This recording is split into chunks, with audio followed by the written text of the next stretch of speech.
आज आप इस दुख की घड़ी में सब लोग आए हैं।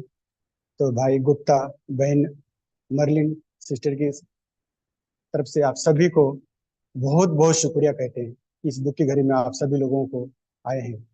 तो आप सब इसी दुखी इसमें एक आधारित, शास्त्र आधारित एक छोटा सा जनभाषण होगा, जिसे पेश करेंगे भाई सामसन पॉल।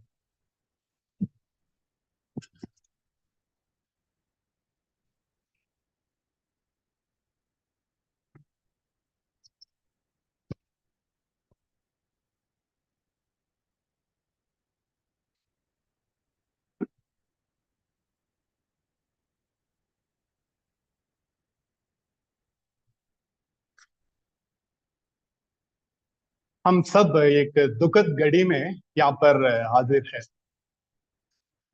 இங்கே கூடியிருக்கக்கூடிய நாம் அனைவருமே ரொம்ப துக்கமான ஒரு சந்தர்ப்பத்துல நம்ம இங்க கூடி இருக்கிறோம். आज हमारा बीच ललित भाई नहीं है. ललित गुप्ता के निधन और कल शाम जून 11 तारीख को हुआ है. उनका जन्म के बारे में देखेंगे तो वो दिसंबर 1, 1990 में हुआ है. और उन्होंने अपने जीवन यहोवा का समर्पण 3 अक्टूबर 2004 में किया है. और उनकी शादी बहन मेरलिन के साथ अप्रैल 22, 2017 में हुआ था. जब उनकी मौत हुई उस समय में उन्होंने अपने पिता पवन, उनकी माता हितेश और उनके 2 भाई हैं, भाई गोविंद और राहुल, और उनका एक भांजा है अरुष, उनको मौत में छोड़ा है. और साथ साथ बहन मेरलिन के परिवार में सिस्टर रेजिना और बहन ट्रीजा, रोहित और एल्विन. और इसके अलावा उनके एक बड़ा परिवार है. उन सारी लोगों को मौत में उन्होंने छोड़ा है. भाई ललित के बारे में हम बात करेंगे तो उनके बारे में बताने के लिए कई सारे बात है. हम सब जानते हैं वो अक्सर एक मिलनसार प्यारा भाई था. जब भी किसी को मदद की जरूरत पड़ने पर वो हमेशा तैयार रहता था और खुशी खुशी वो आगे आता था. और वो कभी भी किसी को भी मदद की जरूरत है, भावनाएं दिखाने के बारे में जब बात आते हैं, वो और बहन दोनों पहले ही आते थे. और उनके परिवार के सदस्य ललित भाई के बारे में ये कहते हैं वो परिवार का एक बैकबोन था. दोनों परिवार का एक बैकबोन कर आ रहा था.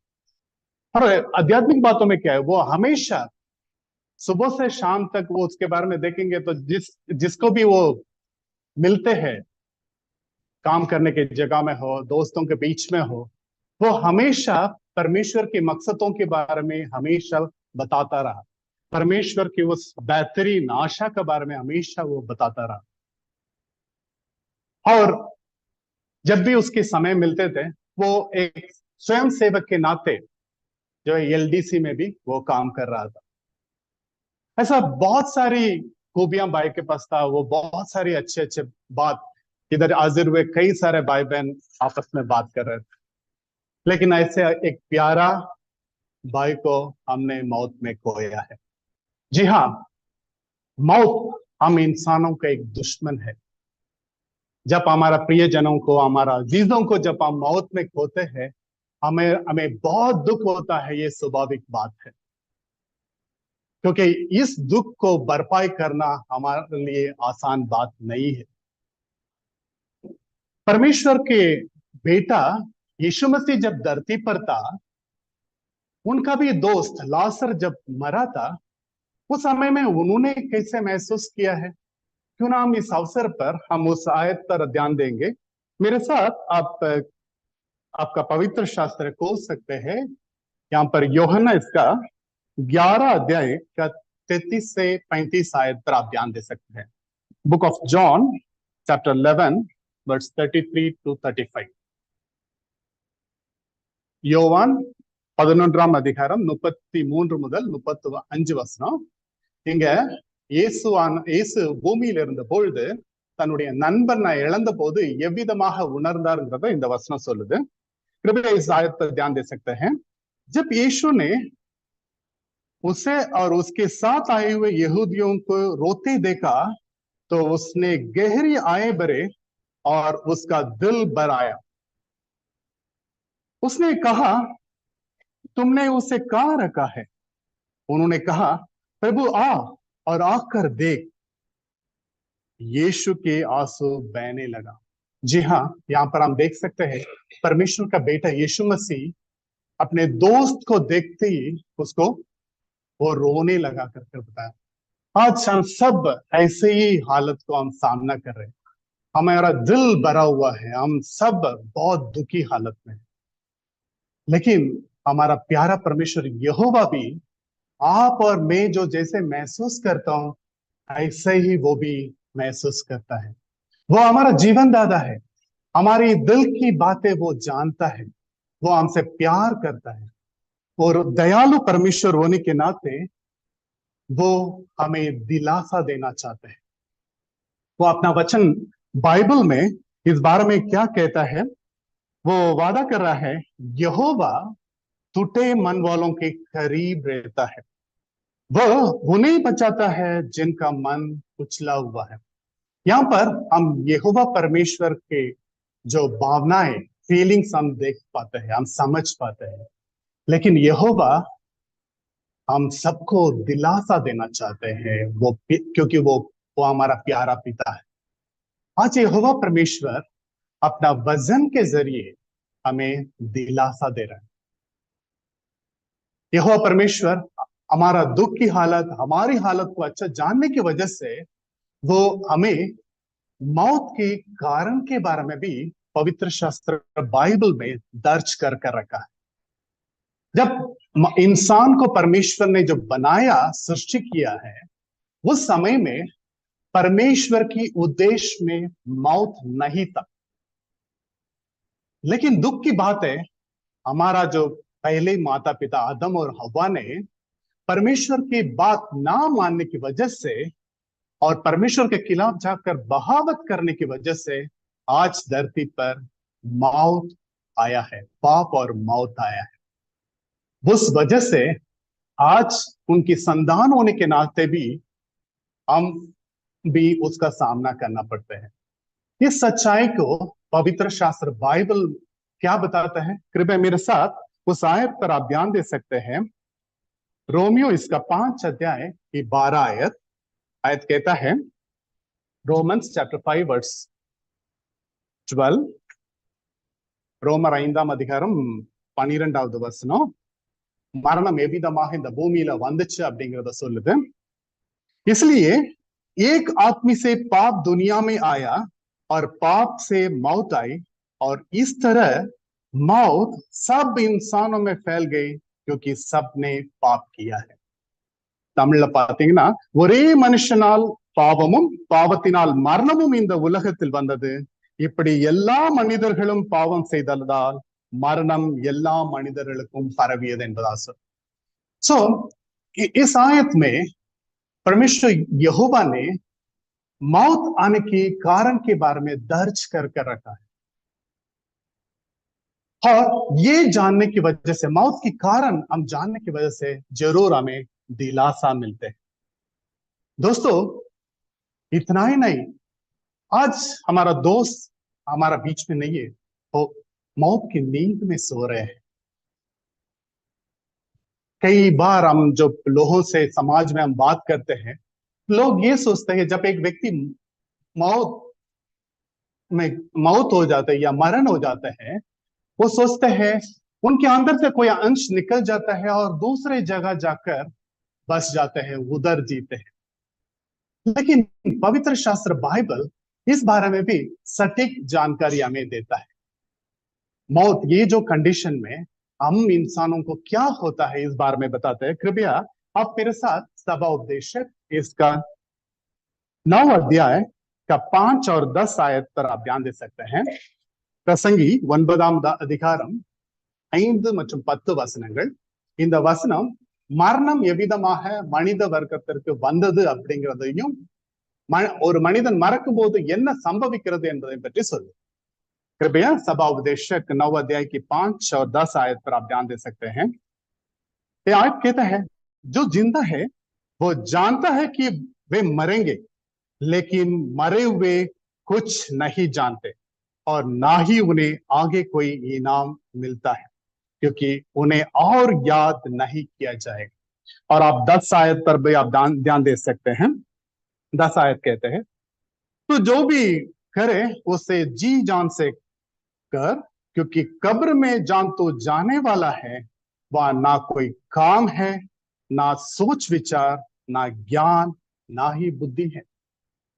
जी हाँ दोस्तों, यह आयत हमें क्या बताता है? जब हमारा दोस्त अभी मौत की नींद में सो रहा है करके बताता है, एक डीप स्लीप के बारे में बताता है. वो कुछ भी नहीं जानते हैं. तो ये जो सच्चाई हमें मौत के बारे में जो डर से काबू पाने के लिए मदद करता है, और हम रिश्तेदार होने के नाते हमें भी इस हालत से उबरने के लिए परमेश्वर के वचन हमें मदद करता है. लेकिन दोस्तों, हमारा सामने सवाल आता है, जो व्यक्ति जो मर जाते हैं, क्या उनके सामने कोई आशा नहीं है? जी नहीं. हमारा प्यारा परमेश्वर, हमारा जीवन दाता यहोवा ने हम इंसान को प्यार के खातिर एक बढ़िया बेहतरीन इंतजाम किया है. हम पाप और मृत्यु का इस गुलाम से बाहर आने के लिए उन्होंने अपने बेटा यीशु मसीह को ये धरती पर भेजा. उस बेटा ने अपने सिद्ध जीवन ये धरती पर जीते हुए हम इंसानों की खातिर अपने जीवन कुर्बान किए. अपने जीवन एक चुड़ौती बलिदान के तौर पर हमें दिया है. इस वजह से परमेश्वर के वो मूल उद्देश्य था, इंसान हमेशा हमेशा जीना है, जो वो वादा पूरा करने के लिए एक इंतजाम किया है. इस बारे में आप पहले कुरिन्थियों इसका 15 अध्याय का 22 आयत पर आप ध्यान दे सकते हैं. 1 கொரிந்தியர் 15வது அதிகாரம் 22வது வசனம். இந்த வசனம் அன்பான கடவுளாகிய யெகோவா நம் மானிடர்களுக்கு இந்த மரணத்திலிருந்து விடுதலை எப்படி கிடைக்குங்கிறத பற்றி இந்த வசனம் சொல்லுது. पहले कोरिन्थियों 15 अध्याय की 22 आयत पर आप ध्यान दे सकते हैं. ठीक जैसे आदम की वजह से सभी मर रहे हैं, वैसे ही मसीह की बदौलत सभी जिंदा हो जाएंगे. जी हाँ, ये कितनी तसल्ली देने वाली, सांत्वना देने वाली, दिलासा देने वाली बात है ना. जी हाँ, मौत जो आदम की वजह से आया, लेकिन यीशु मसीह अपने कीमती जीवन, सिद्ध जीवन हमारा खातिर उन्होंने दिया है. उस चुड़ौती बलिदान के आधार पर हम इंसानों के लिए एक आशा हमें मिलता है. तो ये जो सच्चाई परमेश्वर यहोवा ने बाइबल में दर्ज करके रखा, इस वजह से हम इस दुख की हालत से उबर कर आने के लिए हमें मदद मिलता है दोस्तों.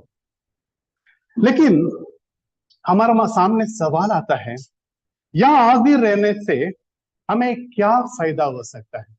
आज कई सारे दोस्त यहाँ पर छुट्टी निकाल कर आया है.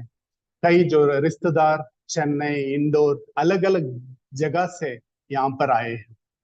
हम आप सबको धन्यवाद कहते हैं. आपने जो है एक अच्छे कार्य के लिए यहाँ पर हाजिर होने की प्लान किया है, या आप हाजिर हैं. हमें क्यों ऐसा कर सकते हैं? ऐसे मौके पर हम हमारा जिंदगी के बारे में और भी काफी कुछ बातों को ऊपर ध्यान देने के लिए मौका मिलता है. एक शोक सभा में इस बात का एहसास होता है, हमारा जीवन पल भर के लिए, आज है तो कल नहीं है, या कल की भरोसा हमारा पास नहीं है. ये जो एक एहसास हमें मिलता है. मौत की हकीकत है, मौत एक हकीकत है, और ये हमें गहराई से सोचने में मदद करता है कि हम इंसान यहाँ पर हाजिर है. हम आगे का जिंदगी किस तरह जिए, ताकि परमेश्वर ने हमारे सामने जो एक बेहतरीन आशा रखा है, मौत नहीं रहेंगे, दुख नहीं रहेंगे, कष्ट नहीं रहेंगे, एक ऐसे उज्जवल भविष्य हमारे लिए वादा किया है। उस भविष्य को हम हासिल करने के लिए हमें मौका मिलता है। उसके लिए हमें क्या करना है दोस्तों, इस बारे में पवित्र शास्त्र हमें जवाब देता है। कृपया मेरे साथ सभाउपदेशक इसका 7 अध्याय का 1 और 2 आयत पर आप ध्यान दे सकते हैं। Book of Ecclesiastes chapter 1 and 2, பிரசங்கி 7ஆம் அதிகாரம் 1-2 வாக்கியங்கள் அதை விதமாக வாசிக்குது। एक अच्छा नाम बढ़िया तेल से भी अच्छा है, और मौत का दिन जन्म के दिन से भी बेहतर है। दावत वाले घर में जाने से अच्छा है मातम वाले घर में जाना, क्योंकि मौत हर इंसान का अंत है, और जिंदा लोगों को ये बात याद रखना चाहिए। जी हाँ, आप इस दूसरा आयत में आप ध्यान दिया है, वहां पर बताया गया है, हमें एनकरेज किया गया है, मातम वाले घर में जाना उत्तम है। और पहले आयत में आप देखेंगे तो हमें एक अच्छा नाम बनाए रखने की जरूरत है। तो इस तरह का जो सभा में या जो आज शोक सभा में हम हाजिर होने से हमें अपने जिंदगी के बारे में, हम किस तरह का जिंदगी जी रहे हैं, क्या मैं परमेश्वर यहोवा के सामने एक अच्छा नाम बनाए रख रहा हूं या नहीं है, इस बारे में सोचने के लिए हमें मौका मिलता है। अगर हमें एक अच्छा नाम बनाए रखना है तो हमें क्या करना होगा, परमेश्वर यहोवा के उस ऊंचे स्तर को मानकर हमारा जिंदगी जीने की जरूरत है, और हमारा जीवन में परमेश्वर का सेवा को पहले स्थान देने की जरूरत है। इस बारे में पहले कुरिन्थियों इसका 15 अध्याय की 58 आयत क्या कहते हैं, कृपया मेरे साथ उस आयत पर आप ध्यान दे सकते हैं। 1 கொரிந்தியர் 15வது அதிகாரம் 58வது வசனம் அது விதமாக வாசிக்குது। इसलिए मेरे प्यारे भाइयों, अटल बनो, डटे रहो, और प्रभु की सेवा में हमेशा तुम्हारे पास बहुत काम हो, क्योंकि तुम जानते हो कि प्रभु में तुम्हारी कड़ी मेहनत बेकार नहीं। தமிழ் में பாத்தீங்கன்னா, அதனால் என் அன்பான சகோதரர்களே, நம் எஜமானனுக்காக நீங்கள் உழைப்பது வீண் போகாதென்று அறிந்து உறுதியானவர்களாகவும் அசைக்க முடியாதவர்களாகவும் எந்த நேரமும் நம்முடைய எஜமானுடைய வேலையை अधिகமாக செய்கிறவர்களாகவும் இருங்கள் என்பார் சொல்। सो यहाँ पर इस आयत में हमें बताया गया है, हमें एक अच्छा नाम बनाने के लिए मेहनत करने की जरूरत है। यहोवा का सेवा में हमारे बाकी की जिंदगी ज्यादा से समय बिताने की जरूरत है, और एक अच्छे चाल चलन बनाए रखने की जरूरत है। परमेश्वर यहोवा ने अपने वचन में हमें किस तरह का जिंदगी जीना है, इस बारे में कई सारे हिदायतें दिया है। इन हिदायतें हमारा फायदे के लिए, अगर हम इन हिदायतों पर हम ध्यान देंगे और उस तरह का जिंदगी जिएंगे, तो जरूर हम भी हमारा जीवन दाता यहोवा के सामने एक अच्छा नाम बनाए रख सकते हैं। और एक कारण है, यहाँ पर हाजिर होने वाला भाई बहनों और दोस्तों का एक खास जिम्मेदारी है भाई, वो क्या है, वो आप जानना चाहेंगे? कृपया मेरे साथ पहले थिस्सलुनीकियों 5 अध्याय की 11 आयत पर आप ध्यान दे सकते हैं। 1 Thessalonians chapter 5 verse 11 कहता है, इसलिए एक दूसरे का हौसला बढ़ाते रहो,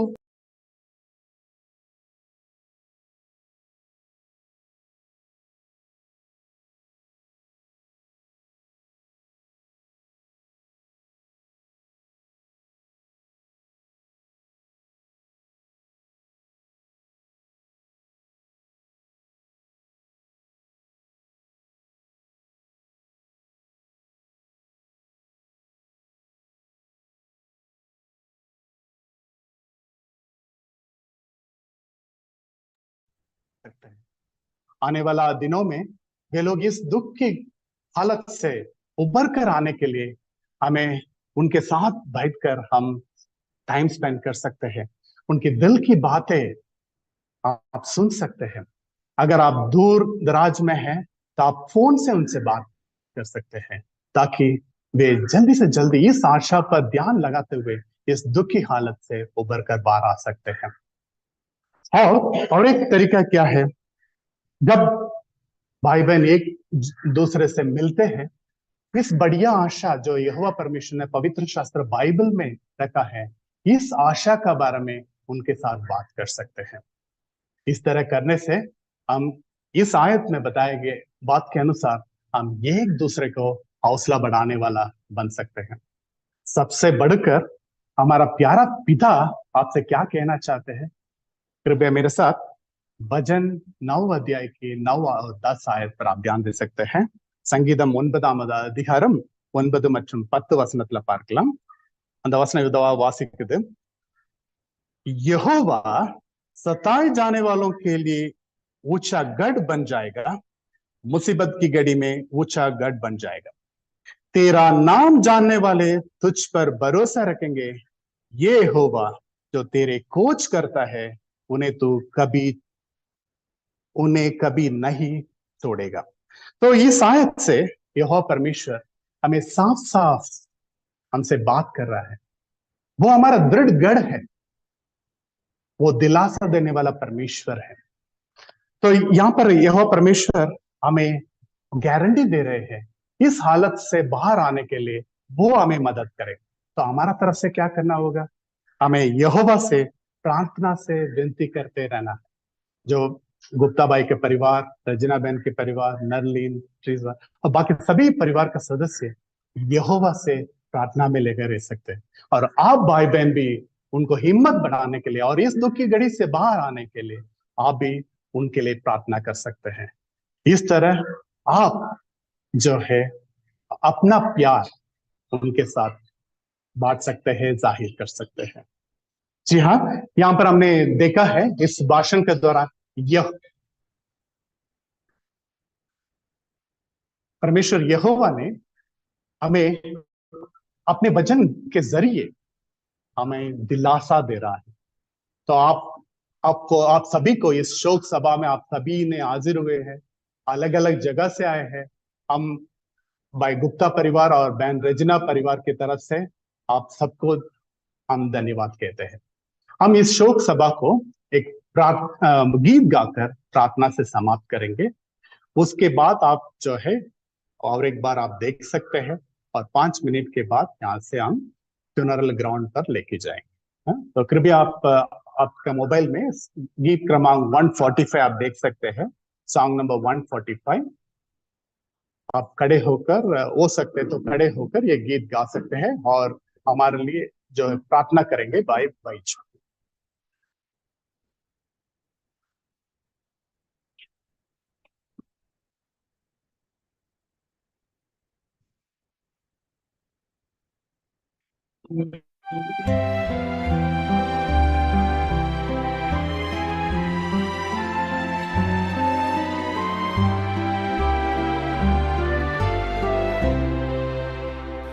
याने किया वादा फिरदौस का होगा शुरू, तब युग नया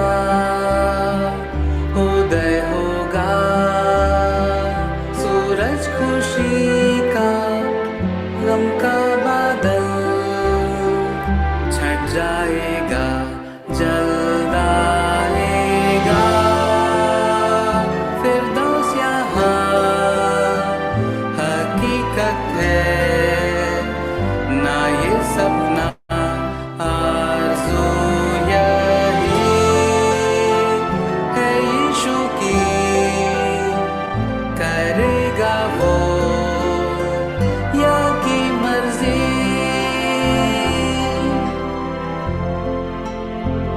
तू मेरे साथ होगा फिरदौस में, पूरे होंगे लफ्ज़ यीशु के, सारे रिहा होंगे कब्रों से, बिछड़े अजीज फिर से मिले, जल्द आएगा। फिरदौस यहाँ हकीकत है, ना ये सपना आरज़ू यही है यीशु की, करेगा वो या की मर्जी।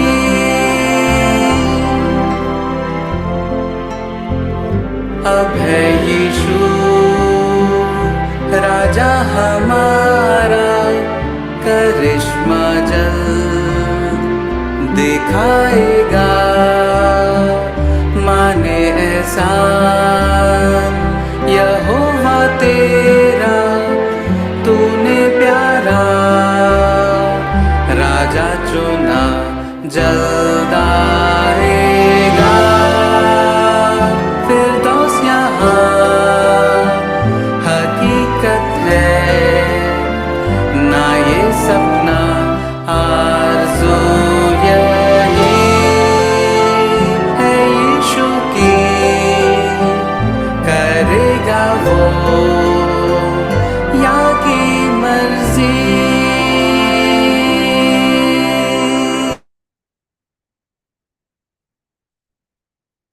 आइए हम लोग प्रार्थना करते हैं। हे हमारे सर्वशक्तिमान, हम सबको हमारी देखभाल करने वाले, हमारे ऊपर नजर रखने वाले पिता परमेश्वर यहोवा, पिता इस दुख की घड़ी में हम लोग गुप्ता परिवार और सुसई परिवार, इन दोनों परिवार के साथ पिता यहाँ पे उपस्थित है।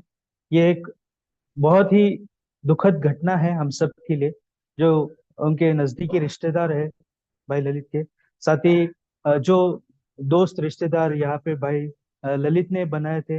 हम सब एक ऐसे हालात से, ऐसे वक्त से गुजर रहे जहाँ पे हम लोग समझ नहीं पा रहे कि किस तरीके से जो है इस हालात का सामना करें और इस दुख को जो है हम लोग झेल सके। लेकिन जो कुछ भी बातें शास्त्र आधारित तरीके से पिता हम लोगों ने यहाँ पे सुनी है, जो आपने हमारा हौसला बढ़ाया है, और एक इंतजाम पिता जो आपने हम सभी इंसानों के लिए जो बनाया है, ताकि हम लोग जो है उसके ऊपर भरोसा रख सके और ये ध्यान में रख सके पिता कि आपके पुत्र जो है यीशु मसीह के जरिए जो है अपने एक छुड़ौती बलिदान हम सभी जो है लोगों के लिए यहाँ पे दिया है, ताकि हम जो है उसके ऊपर भरोसा रख सके और जो है हमारे जिंदगी में एक जरूरी बदलाव कर सके। और आपने जो एक फिरदौस हम सब के लिए यहाँ पे रखा है पिता, उसको हम लोग नजर रख सके पिता। ये वक्त, ये कमी पिता शायद आने वाले कुछ दिनों तक हमारे हमेशा जिंदगी में रहेगी। हमें इस हमेशा इस बात का याद सताते रहेगी कि एक बहुत बड़ी कमी शायद हमारे जिंदगी में है। शायद हम उस नाम को काफी समय तक नहीं भी भूल पाए पिता, लेकिन हमें याद रखने के लिए और हमें जो है इस दुख को सहने के लिए पिता हमें मदद मांगते हैं। खासतौर पे ललित के माता पिता, उनकी वाइफ, इनके ऊपर भी पिता खासतौर पे जो है हम इस प्रार्थना के द्वारा पवित्र शक्ति और आशीष मांगते हैं, ताकि वे जो है इस हालात को संभाल सके। और बाकी हमारे उनके जो दोस्त रिश्तेदार हैं उनको भी पिता इस तरीके की ताकत दीजिए, ताकि वे जो है इस हालात को संभाल सके पिता। लेकिन हम ये नहीं बोलते पिता कि आप हमेशा हम इंसानों के ऊपर नजर रखते हैं, और एक भरोसा जरूर आपने हमें दिया है, दिए हुए उस आशा के लिए पिता, और उस उसके ऊपर ही भरोसा रखते हुए पिता इस बाकी के कार्यक्रम को भी हम आपके हवाले सौंपते हैं। और ये सब अच्छी रीति से चलने के लिए मदद मांगते हुए ये नम्र विनती प्रार्थना आपके पुत्र हमारे राजा यीशु मसीह के नाम से सुने स्वीकार कीजिए, आमीन।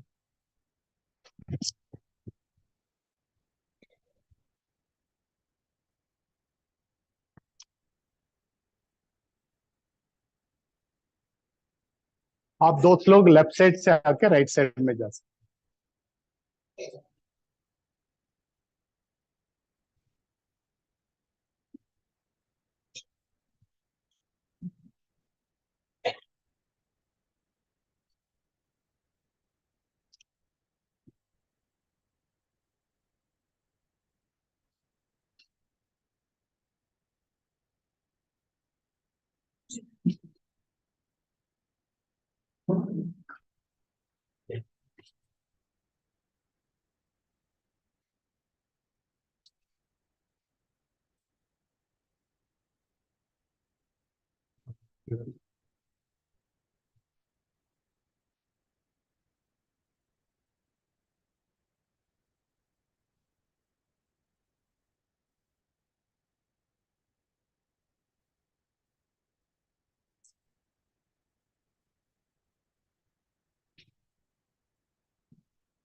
इसमें अभी आएंगे।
परमेश्वर अपने राज के जरिए किस तरह मौत को दूर करने वाला है।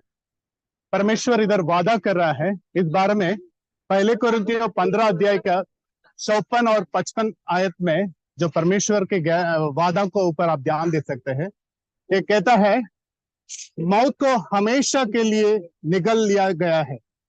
हे मौत, तेरी जीत कहाँ है? हे मौत, तेरा डंक कहाँ है? जी हाँ भाइयों बहनों और दोस्तों, यहोवा हमारा प्यारा परमेश्वर हमारा दर्द जानता है, इसलिए उन्होंने दिलासा दिलाने वाला इस बात को पवित्र शास्त्र के द्वारा बताया। बहुत जल्द मौत नहीं रहेंगे, उस तरह का हालत ये धरती पर आने वाला है। अब आइए हम इस फ्यूनरल टॉक को एक प्रार्थना से समाप्त करेंगे। प्रार्थना करने के लिए हम भाई कृष्णा को बुलाते हैं।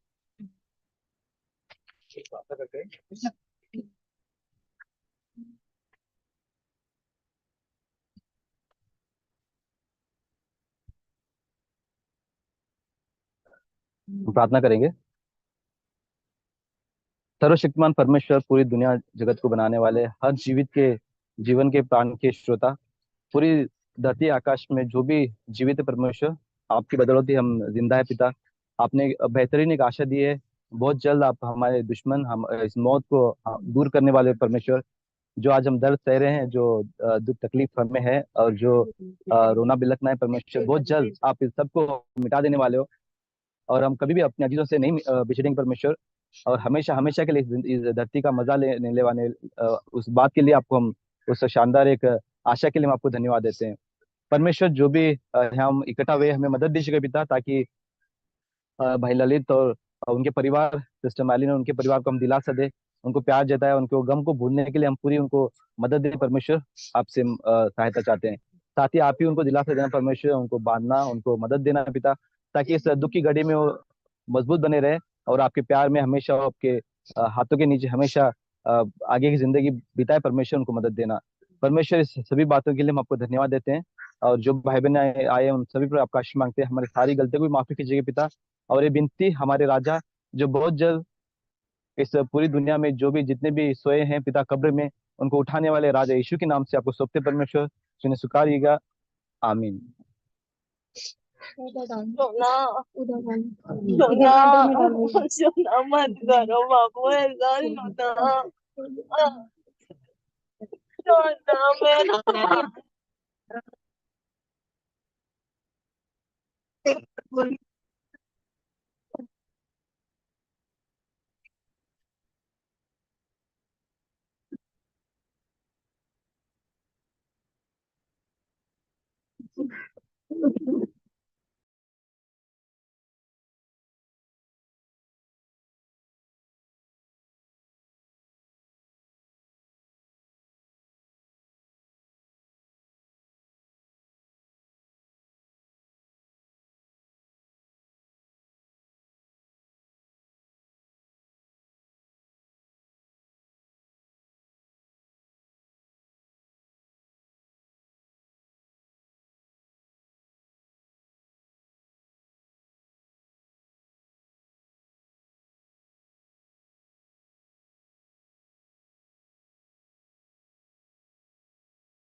यहाँ पर हमारा जूम प्रोग्राम हम समाप्त कर रहे हैं।